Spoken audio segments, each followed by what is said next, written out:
By the way, watch to the end of the video. I'm going to show you how to get an expert's free review of your denial letter. Okay, you got that denial letter from the long-term disability insurance company. What are you going to do next? You came to YouTube looking for information about your long-term disability claim, and I know what you've seen is lots and lots of boring lawyer videos. We're different. All right, so you got that dreaded denial letter from the insurance company.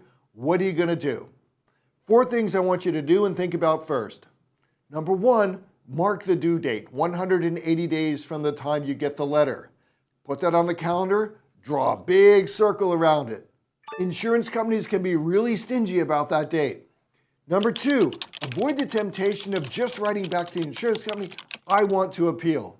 In 25 years of doing this work, I've never seen an insurance company reverse an initial decision when the only thing the claimant did was say, I want to appeal. Number 3, don't let your doctor write your appeal letter. Doctors are good at doctoring, not lawyering. Number 4, order the claim file. They have to give it to you.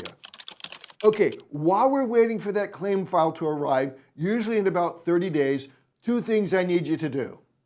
Number 1, look back at that denial letter and write out exactly why the insurance company says they denied your claim. That's going to be the framework for what we're going to do next. Number 2, make sure you have all of your medical records, both your old ones and any updated records. I'm shocked at how many people will give the insurance company complete access to their medical records, and yet they never get them themselves. You have to know what's in your files. Okay, the claim file arrives. There are 6 things you're going to want to do. By the way, this is the work that an experienced disability attorney will do, usually without any upfront cost. We only get paid if we get your claim paid. Okay, first thing you want to do is read and annotate that entire file. It might be a couple hundred pages, it might be a couple thousand pages. You need to know what's in there, and you need to be able to get back to pages when you're writing the appeal.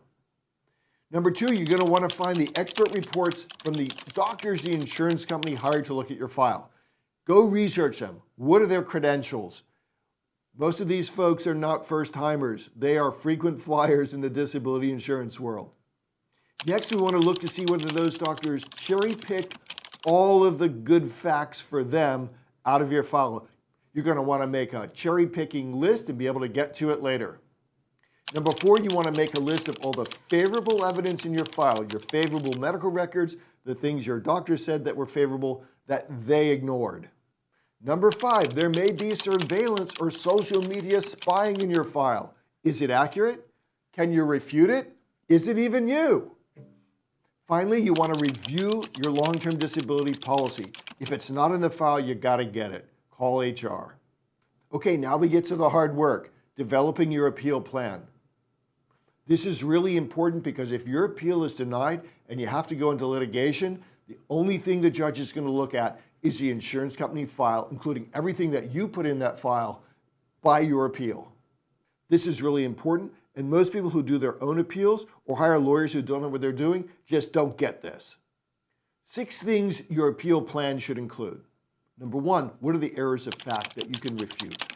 Number 2, what are the areas of medical conclusions and scientific conclusions that you or your doctors can refute? Number 3, what helpful medical literature can you find which you can put into the appeal to bolster your claim? See, lots of these insurance doctors just make false medicine up. You can call it fake news if you want. They just make it up. Don't just print out some random medical webpage. Get authoritative articles. Number 4, now's the time to get your doctor involved and get he or she to write a rebuttal opinion letter. That letter should specifically address the opinions of the defense doctors and added those facts that you've annotated through the file that they have taken out of context.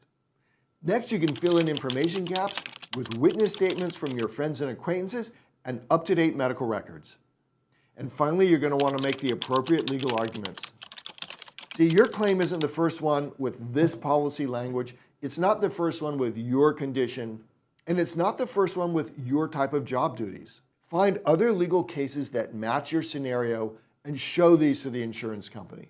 That plan gives you the framework for writing the appeal, and of course, the last thing you want to do is make sure that you have mailed that appeal and all of the exhibits that you've collected, medical records, medical literature, challenges to their doctors, credentials, things like that, Mail it all certified mail. Okay, at the beginning of the video, I told you how you could get an expert to look at your denial letter for free. We look at hundreds of denial letters a year, and most people contact us through freedenialletterreview.com. Two big things to remember. Number one, you only have it 180 days to get this done. And two, it's the work that's done in the 180 days that'll be your case should you have to litigate the matter later.